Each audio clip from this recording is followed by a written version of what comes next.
Salut à tous! Aujourd'hui, on est sur la dernière course de l'année, et pas des moindres, puisque c'est les championnats d'Île-de-France à Bauteil-Saint pour les catégories départementales. Donc moi je suis en D2, donc je vais courir dans cette catégorie-là. Le circuit de Bauteil-Saint, c'est 12 km, 5 tours, donc un total de 60 km. C'est l'une des courses les plus courtes qu'on aura fait de l'année sur cette course des championnats. Donc ça risque d'être très intense. Ensuite, le circuit était plutôt accidenté, il y avait plusieurs difficultés dans ce circuit et surtout découvert du vent, donc ça va user les coureurs au fil des kilomètres et on a été 72 coureurs dans ce peloton de D2, donc les coureurs franciliens ont répondu à l'appel des championnats bien sûr, comme chaque année. Et le 26/09/2021 c'était la date, donc on était fin de saison comme vous pouvez le voir, et on se demandait à l'entraînement est-ce qu'on va faire la course sec sous la pluie. La réponse elle est vite répondue, il va pleuvoir toute la course, va falloir être bien équipé. Allez c'est parti.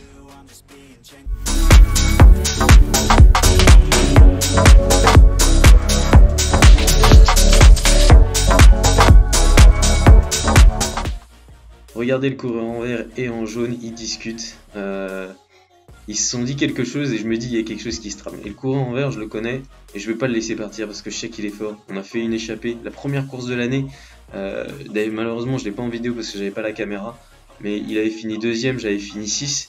On avait fait une bonne partie de la course en échappée. Après plusieurs bordures, je sais qu'il est costaud. Donc lui, je veux pas le laisser partir. Là, on est kilomètre 0. Donc ça commence fort. Et là, il se détache. Il y a un coureur du PCO là qui a fait la petite cassure. Et du coup, je fais le jump pour revenir avec eux. Et moi, je suis plutôt un diesel. Alors, faire l'échappée kilomètre 0, je la fais presque jamais. Pas parce que je veux pas, parce que je peux pas. C'est vraiment très dur de se mettre dans des intensités telles. Là, je suis à 175 BPM alors que je monte à 183 d'habitude, max. Là, c'est vraiment très dur pour moi de commencer comme ça une course. Au moins, ça te met dedans direct, ça c'est clair. Mais je me suis dit, c'est une bonne opportunité pour tuer la course dans l'œuf. Là, si on arrive à creuser l'écart dès le début, il y a moyen que ça aille au bout. Et surtout, là, je me dis, il y a il y a des costauds. Et puis, il y a plusieurs clubs représentés. Et je sais que la force du PCO c'est aussi d'avoir pas mal de coureurs dans le peloton qui peuvent contrôler, donc je me dis que là on est 4, c'est pas mal, mais bon c'est difficile en ce début de course. Allez, j'accélère un petit peu, on va se retrouver dans la première petite difficulté du circuit.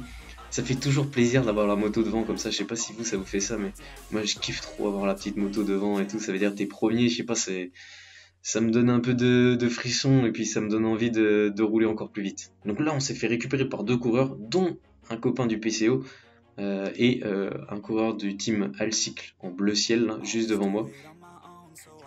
Donc là, on tourne toujours bien, on a toujours, je sais pas, 15-20 secondes d'avance.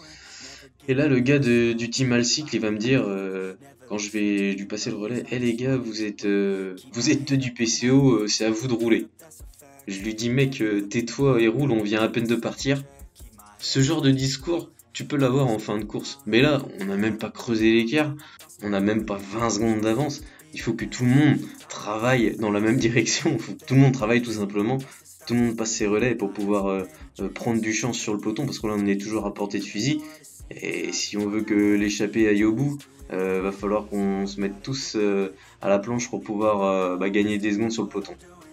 Nous voilà un peu plus loin dans la côte du Silo, 600 mètres, 341 watts de moyenne sur 1 minute 16, 1 minute 18 secondes, pardon, 4% de moyenne, 7,3% de pente maximum. Cette côte va faire mal parce qu'en plus elle est découverte du vent, il n'y a pas d'arbres, il n'y a pas de talus pour nous protéger, donc c'est une côte qui va faire mal malgré les 60 km de ce parcours qui sont plutôt courts, donc ça va faire mal. Là, kilomètre 9, il y a deux coureurs encore qui sont revenus sur nous, donc là on est une bonne petite échappée. Par contre, regardez ce qui va se passer. Là, on arrive dans la descente du circuit très dangereuse parce qu'il pleut. D'ailleurs, on a perdu quelques soldats au combat dans cette descente. Et le problème, c'est que l'échappée va totalement se désorganiser. On est éparpillé partout et le temps qu'on retrouve une organisation, et ben en fait on va se faire récupérer un peu plus loin. Et du coup j'en profite aussi pour vous présenter la côte finale, le boss final. Donc c'est 300 mètres, à peu près 500 watts de moyenne sur 30 secondes, 5,6% de moyenne et 7% de pente maximum. Donc c'est une côte qui va faire mal et on va atteindre en fait des pics de puissance. C'est ça qui tue les jambes.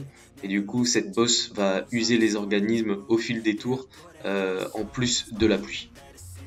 Nous voilà, kilomètre 12, on se fait récupérer définitivement par le peloton. Là, je peux vous dire qu'on a tapé dans le moteur dès le début d'entrée à froid, donc on a sérieusement besoin de récupérer, de refaire un petit peu un stock d'énergie pour pouvoir retenter plus tard. Donc après coup, je me suis dit c'était une terrible idée d'être parti, parce que ça n'a pas fonctionné. Mais bon, après, si on n'essaye pas, c'est sûr qu'on a 100% de chance d'échouer. Donc voilà, je regrette jamais d'avoir essayé. Par contre, si je devais le refaire, je le referais pas forcément parce que c'est une course de championnat, tout le monde est motivé, il y a toujours quelqu'un pour faire l'effort, pour revenir sur l'échappée, pour boucher le trou. Et donc du coup, sur les courses de championnat, c'est très difficile de partir et de lire la course. C'est très difficile de lire la course. C'est des scénarios un peu bizarres du fait de la spécificité de l'événement parce qu'une course de championnat c'est une fois dans l'année. Donc voilà, tout le monde est motivé, c'est un peu un scénario spécial dû sûrement par le contexte un peu spécial, mais en tout cas, une chose est sûre, c'est que c'est difficile de partir sur les courses de championnat. Nous voilà dans les derniers hectomètres de la course, dans les 5 derniers kilomètres. Là, le scénario de course a été des attaques. Et il y avait toujours des gars pour boucher les trous, donc il n'y a aucune échappée qui a pris le large. Voilà. Ça a été redondant toute la course, c'est comme ça que ça s'est passé pendant toute la course, des attaques, ça revenait, des attaques, ça revenait, et dans le dernier tour, c'est rien à comprendre, il y a un Pélos qui est parti, et on le reverra plus, donc lui il est champion, donc là je vous spoil un peu, mais là on joue la deuxième place, ce qui est franchement très frustrant, parce que tu t'attends à ce que tu vas faire un sprint pour la victoire, il y a le maillot qui est au bout, et en fait non, il y a un mec qui est parti, et du coup tu ne joues plus que les places d'honneur, et c'est vraiment très frustrant, c'est vraiment très dommage.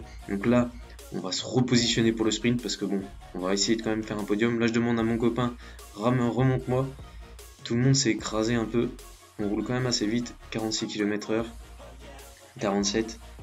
Donc là, on est bien positionné, on est en avant et on évite les chutes aussi parce que ça frotte pas mal dans le peloton. Là, on est dans les derniers kilomètres, il reste moins de 3 km maintenant. Et là, on va arriver dans la descente, très dangereuse.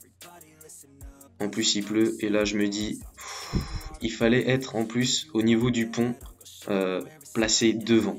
Je me suis dit, il faut être devant au niveau du pont. Donc là, je passe le relais, je me dis, je préfère prendre mes trajectoires, limite, je vais peut-être même prendre un petit peu d'avance, et comme ça, le podium va se jouer là. N'oubliez pas, si vous n'avez pas vu la vidéo, Assez-Soi en Montois, la première course que je vous ai montrée en vidéo dans cette série, j'avais eu ma place sur le podium grâce, on va dire entre guillemets, à mes capacités sous la pluie.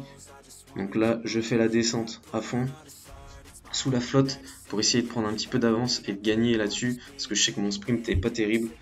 Donc là je suis devant, je prends mes trajectoires, comme ça je suis tranquille, j'ai pas besoin de compter, de faire gaffe aux coups de frein des autres, aux trajectoires des autres, à me demander où est-ce qu'il va aller, etc. Donc là, j'arrive dans le dernier virage, je le prends assez vite, franchement on n'a pas l'impression, mais là je peux vous dire qu'il pleut à mort. Et là on arrive au niveau du pont, je suis devant et je me dis oh c'est trop cool, et là je lance mon sprint, mais là on est à plus de 300 mètres de la ligne, ça fait très loin. J'espérais avoir un petit espace et là il y a un collègue de club qui me dépasse comme un fou, mais il va s'écraser complètement. Et là je me fais dépasser, j'essaye de limiter la casse, mais là j'ai commencé mon sprint il y a déjà au moins 15 secondes, j'en peux plus. Je suis au bout de ma vie et les efforts de la course se ressentent maintenant. Et donc voilà, je vais finir 11ème. Je me suis fait reprendre par tellement de gens dans ces derniers 300 mètres.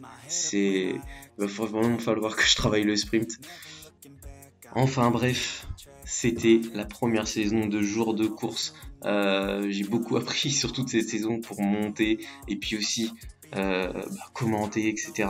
au niveau vidéo, mais aussi au niveau des courses. Le fait de re-regarder ces courses, analyser, ça fait prendre conscience de plein de choses et d'essayer de prendre en compte plein de leçons apprises. et du coup j'espère que je serai un meilleur cycliste en 2022. La saison a déjà commencé, j'ai hâte de vous montrer ça pour la saison 2. J'espère que vous serez au rendez-vous.